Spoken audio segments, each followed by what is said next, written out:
میلاد النبی صلی اللہ علیہ وسلم کی حقیقت کیا ہے، ضرورت کیا ہے اور تقاضے کیا ہیں، اس حوالے سے کچھ گزارشات عنوان گفتگو رہیں گی۔ دعا ہے اللہ تبارک و تعالی اپنی ناراضگی والے جملے سے محفوظ فرمائے، اپنی رضا والی بات کرنے کی توفیق عطا فرمائے۔ عزیز بھائیو، قرآن مجید فرقان حمید نے ارشاد فرمایا قل بفضل اللہ، اے محبوب آپ فرما دیں جب اللہ کا فضل ملے، وَبِرَحْمَتِهِ اور اس کی رحمت ملے، فَبِذَلِكَ فَلْيَفْرَحُوا تو انہیں چاہیے کہ خوشی کا اظہار کریں۔ سورہ یونس کی آیت نمبر 58 ہے۔ جب اللہ کا فضل اور اس کی رحمت ملے تو خوشی کا اظہار کرو، خوشی کا۔ اسلام مسرتوں کا دین ہے، خوشیوں کا دین ہے۔ نبی پاک سید عالم صلی اللہ تعالی علیہ وسلم کی مسکراہٹ کے اندر وہ حسن تھا کہ کائنات ساری حضور کی مسکراہٹ کی وجہ سے ہی مسکرا رہی ہے۔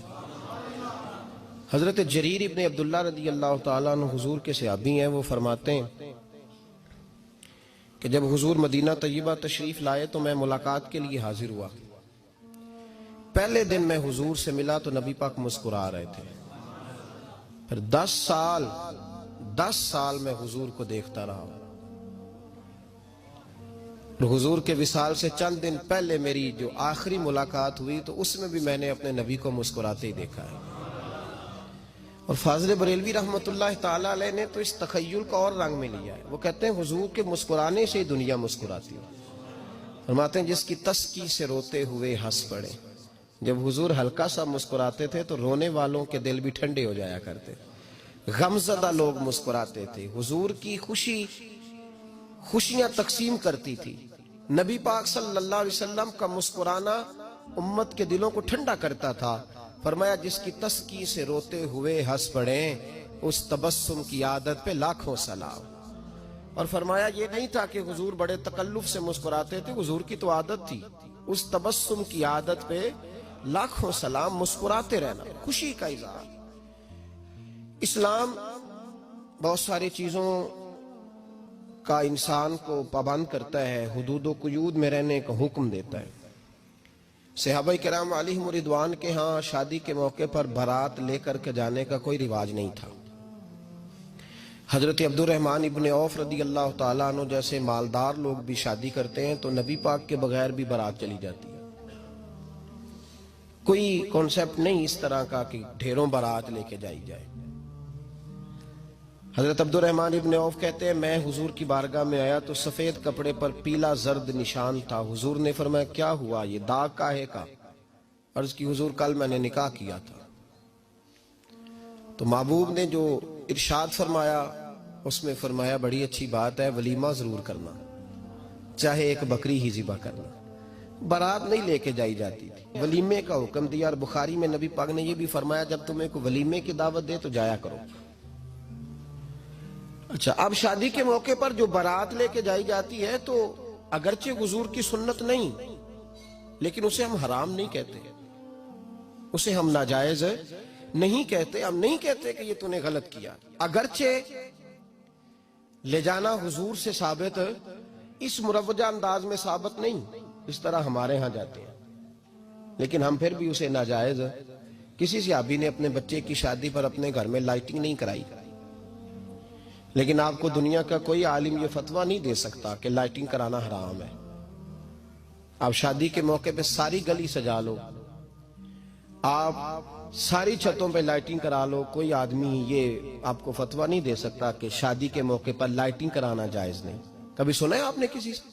بولیے یہ جائز ہے، جائز پیسے ہیں تو ٹھیک۔ بلکہ میں اس سے آگے بڑھتا ہوں، اس سے تھوڑا اور آگے جاتا ہوں۔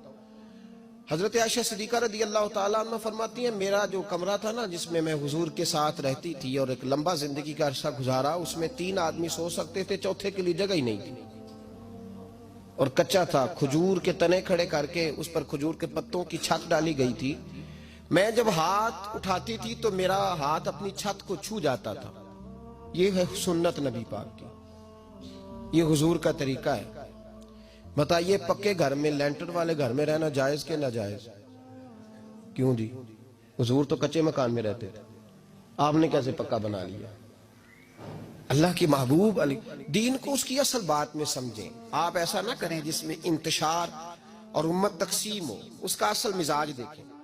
مہندی کے موقع پہ اگر کوئی آدمی 6 دیگیں دال چاول کی پکاتا ہے تو منع نہیں, جائز پیسوں سے پکائے. انہیں لائٹنگ لگوائی, کوئی منع نہیں.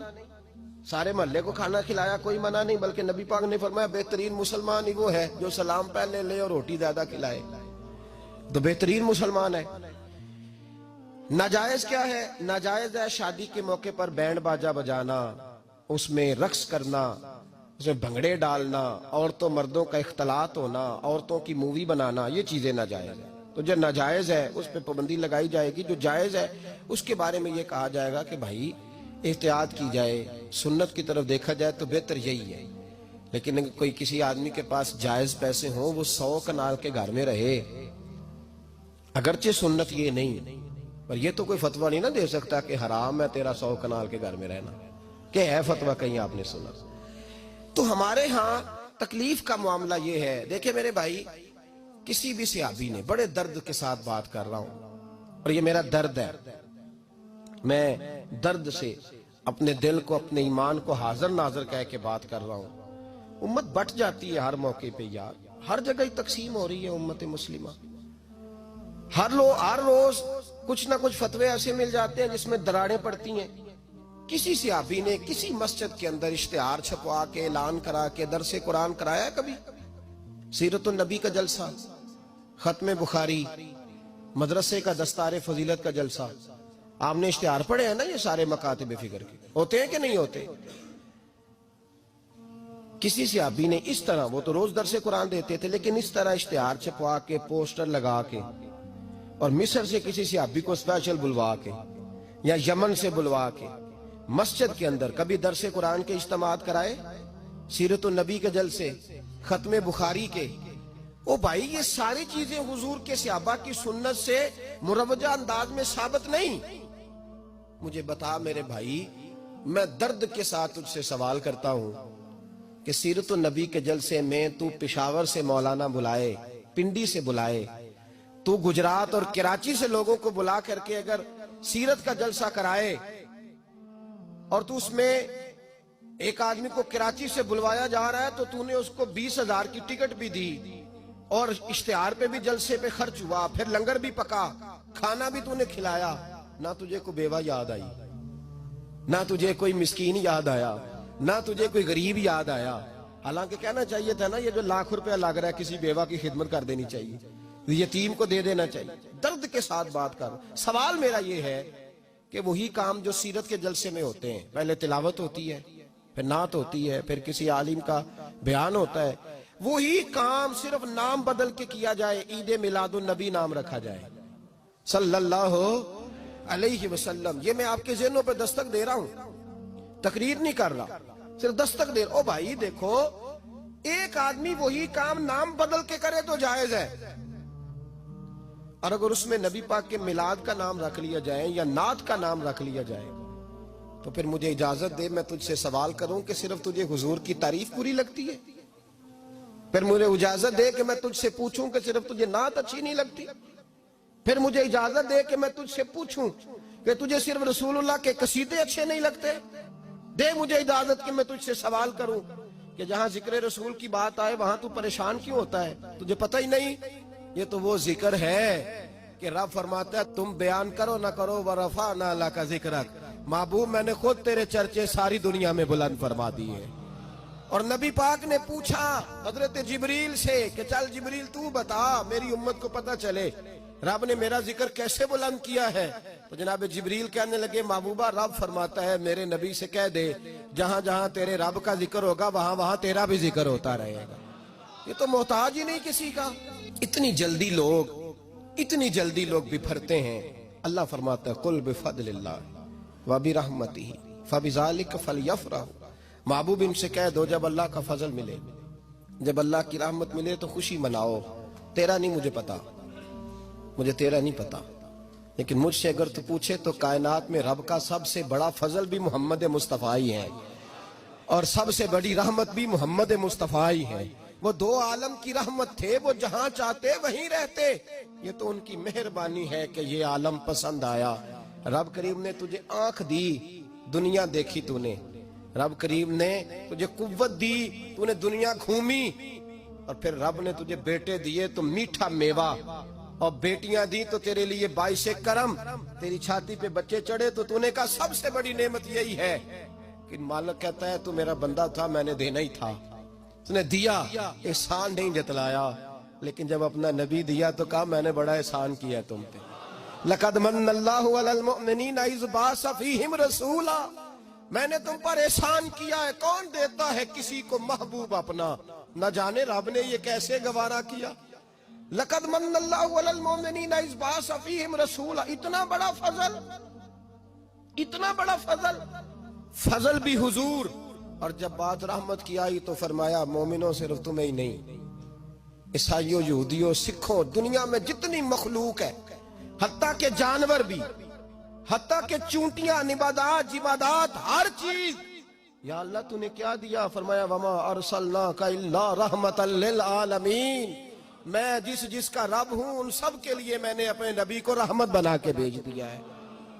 بیٹے کے آنے پہ تو مٹھائی بانٹتا ہے، میلاد والے دن تو لائٹیں بند کر لیتا ہے، بیٹے کے آنے پر تو حلوائی بٹھاتا ہے، اور نبی پاک کے نام کی لائٹیں لگی ہوں تو پریشان ہوتا ہے۔ ہم سے کبھی پوچھ تجھے بتائیں، بس نہیں چلتا، ورنہ تاڑے توڑ کے چھتوں پہ لگا دیں۔ بس نہیں چلتا، فرشتوں کو بھی کہیں آؤ ہمارے ساتھ شامل ہو جاؤ، آمد مصطفیٰ مرحبا مرحبا کا نعرہ لگانا ہے، ہمارا بس نہیں چلتا، ورنہ دنیا کی ساری نعمتیں بچھا دیں اور لوگوں کو بتلائیں کہ اصل تو خوشی منانے کا دن ہی آج ہے جب اللہ نے ہمیں اپنا پیارا رسول عطا فرمایا ہے۔